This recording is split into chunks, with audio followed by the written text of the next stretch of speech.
All right, guys, that was one fun watch. The Dallas Cowboys 41, San Francisco 24. I kind of knew the Cowboys would win this game. It was Nick Mullins. Coming in this game, Nick Mullins had thrown 10 touchdowns and 10 interceptions. So he's as bad as you can get for it. This is the last pass. He's throwing it deep. Oh wow, it's a touchdown. So the score is now. That didn't matter for the betting world because we were already on the over. So they just put another touchdown on our defense. So we win 41. Let's change the score. 41-30. And we'll see if they kick a field goal here. But what was I saying? Oh, I was talking trash. I was talking trash about Nick Mullins before he threw that touchdown, but it was just a Hail Mary. Got it. But I knew we had a real good chance to win this football game. So we can't get too excited for the last 2 weeks. If we had lost last week to the Cincinnati Bengals, it would have been just like the worst thing. We would have been so bad that we would have had to just gut our franchise. This team here, if we'd lost this game, we're in like worse shape than we thought we were. But with losing Ezekiel Elliott, not having Ezekiel Elliott, going to this game with a good defense, that's all San Francisco really has right now because the quarterback situation is bad. The running backs are hurt. They're not good on offense. They were not good on offense before, so that offense is taking hits. So if we did not win this football game versus this team, it would say that we're in a real bad spot. So with the win against Cincinnati, it tells us we're not among the worst in the league. And with this game, it's like we can be competitive, if we don't have all our chips out there. We can still beat a quality football team on the defensive side of the ball. They still had their pieces or whatever. So this was a confidence building win.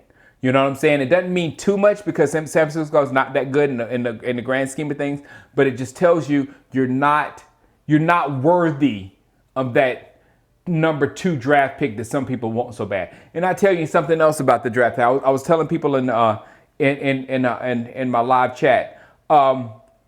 This draft is the worst draft to try to position yourself. Because the 2020 college football season has been it's just been trashed.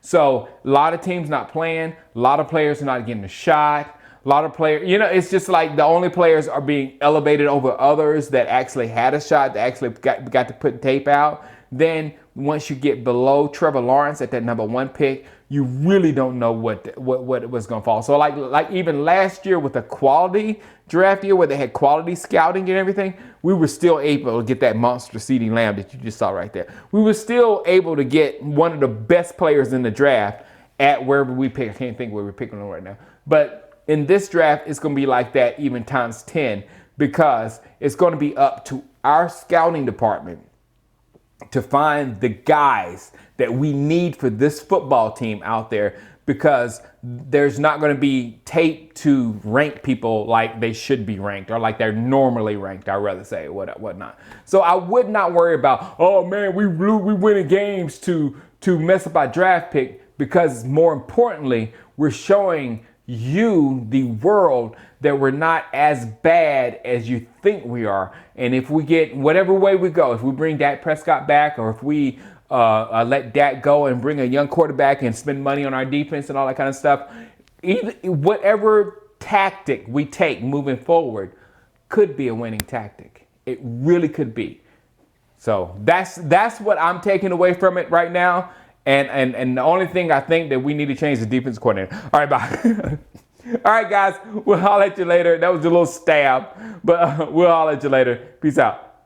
Oh, and one last thing. I may not be streaming next week. It's one of the few times I'm ever not streaming a Cowboy game. But I may not stream next week because we're quarantining ourselves for the holidays. And where we're quarantining, I don't know if we're going to have an internet. And we're going to have an internet, but I'm not sure if it's going to be quality internet to be able to stream an effective stream during the game while I'm watching it. So I apologize if you don't see my link next week, but I'm just forewarning you. All right, guys, that's it. Holla at you. Peace out. Boop. I missed it. We'll do it again. I was trying to be so cool too. Peace out.